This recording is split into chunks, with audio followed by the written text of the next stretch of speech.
Wey, wey, naon tibalik nuka hiji di SMP, nuka dua di PAUD is sebelah.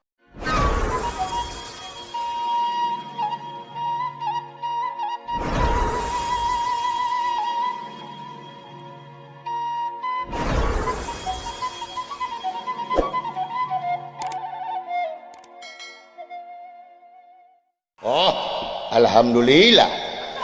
Aya pun bojo mah dirorompok. Aduh, nya tara ka mana-mana jisim abdi mah teu nanyakeun pamajikan si Haji teu. Oh, alhamdulillah bisnis ayeuna mah. Bisnis nya alitan pun bojo teh teh nuju dagang seblak. Teu nanyakeun. Kaduli teu nanyakeun Haji. Aya dua rupa. Aya seblak ceker jeung seblak tulang. Eta mah mana we nu beuki? Teu nanyakeun Haji. Bade nu lada aya nu teu aya. Tergantung pangabeuki eta mah. Teu nanyakeun seblak Haji. Wes nu lada mah karetna dua.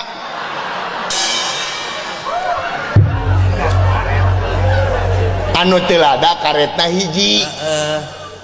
Tak anu teu ngangge karet eta teu bangkrut. Teu nanyakeun seblak henteu Haji. Oh, lamun aya kareta hiji tapi lada, eta teh berarti kareta pegat hiji di jalan. Nya. Teu nanyakeun Haji henteu insyaallah dua pun anak mah.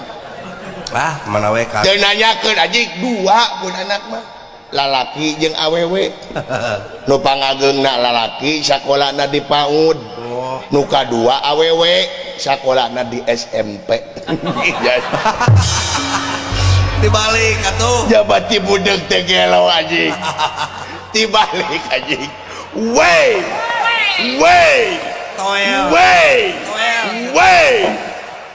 Naon dibalik.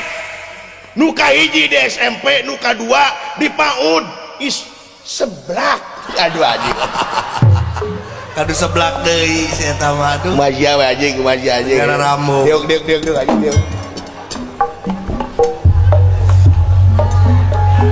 Bulan teu ngomong. Tah kudu teu ngomong dengekeun ku sia tah. Hey. Lebok Haji. Alhamdulillah ya Allah. Geus lohor deui. Ya Haji aing becut disangka bedug. Ya Haji.